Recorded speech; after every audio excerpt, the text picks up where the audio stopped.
What's up guys, it's me Jeremy. A little bit recently, Riot has made some seemingly minor changes that resulted in a champion that many saw as fairly difficult become reasonably easier to play.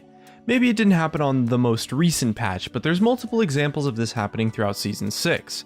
And it brings up the question, why is Riot making champions easier to play? Real quick, here's some of my favorite comments from a previous video where I asked what you guys thought about Azir. For a chance to be featured in a future video, leave a comment about what champion you wish was easier to play or maybe harder to play. Anyways, let's get started.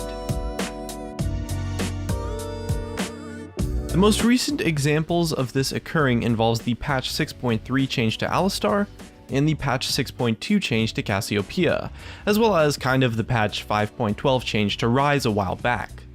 With Alistar, they made it so that when you pulverize during a headbutt, the pulverize would instantly land on a rival, making it so that his pulverize headbutt combo is a lot easier to land. And with Ryze and Cassiopeia, they made it so that casting certain abilities no longer cancels your movement commands, to make it easier to kite around with them. In all the cases, the champion became reasonably easier to play, especially for players with poor mechanical skill. Now, these changes were made due to inherent problems that those champions have in their kits, essentially being too hard to play mechanically for what their abilities are trying to accomplish. This resulted in those champions being impossible to balance for both solo queue and competitive play. And these changes were made as a way to make those champions more balanced as a whole across both spectrums. The past has shown that Riot takes both competitive and solo queue to some extent into account when deciding what changes to make to champions. I don't think you can make the argument that Riot balances only for competitive play or only for solo queue. They definitely care about both, and this change is attempting to address that notion and make those champions stronger in solo queue without making them more powerful in competitive play, since they were already viable at that level, since the skill level of the players there is much higher.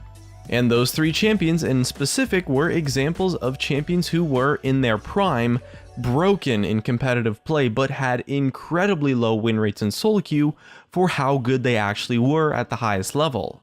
The low win rate was generally just because people weren't good enough at playing them, and the champions were just too difficult for the average player. They were overpowered in competitive play but honestly kind of sucked in solo queue, and that made them really hard to balance, especially when it came to nerfing them. In addition, with those types of champions, if the mechanics are too difficult, they become unplayable if you have high ping. Alistar combos were incredibly ping reliant, and if you had more than 80 or maybe 100 ping, he was almost impossible to play. And the specific changes to those three champions did a great job of helping out high ping players.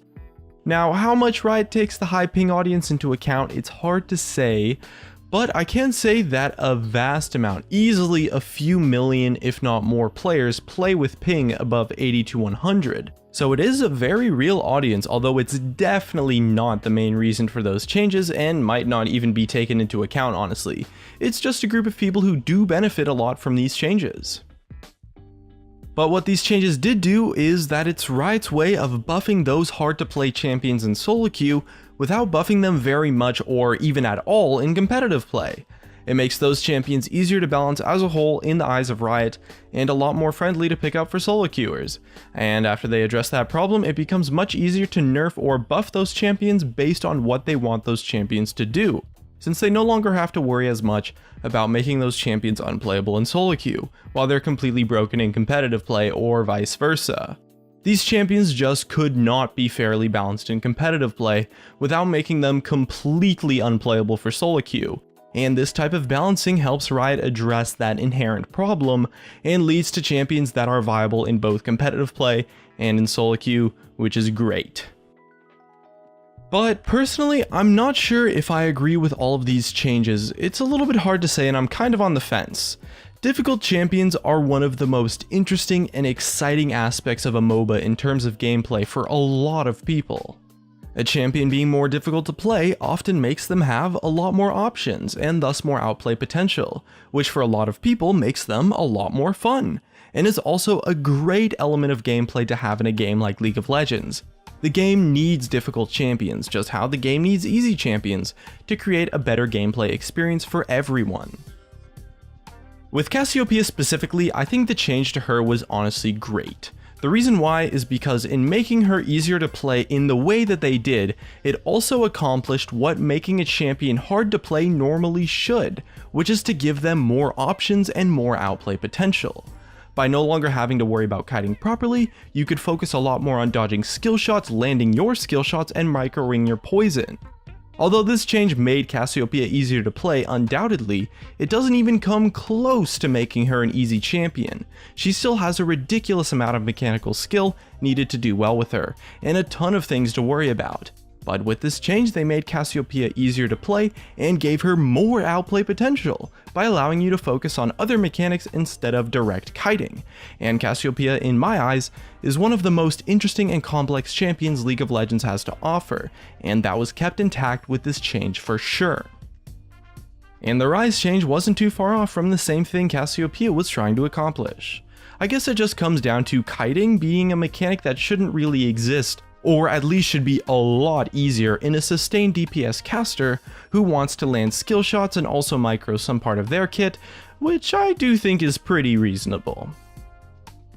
As for Alistar specifically, Riot's goal was that they wanted players not to worry about whether or not they could use the combo, but whether or not they should.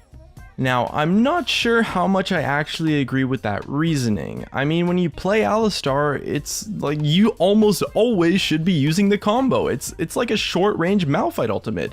It's an incredibly powerful ability, and it was the main element of skill that you needed to play Alistar. It doesn't really give him more or less options since he never really had too many to begin with. Alistar is a great champion, and the difficulty of this mechanic certainly wasn't on the level of Cassiopeia, but again, I'm really just on the fence about this change. I don't really think it was bad, I'm just not entirely sold on if it was good or not. But overall, I'm really interested to see if this trend of making champions easier to play is going to continue. Who knows what champions it will affect in the future. And that's just about it. If you enjoyed the video, hit that like button, and if you didn't hit the dislike, thanks for watching, and I'll see you guys next time.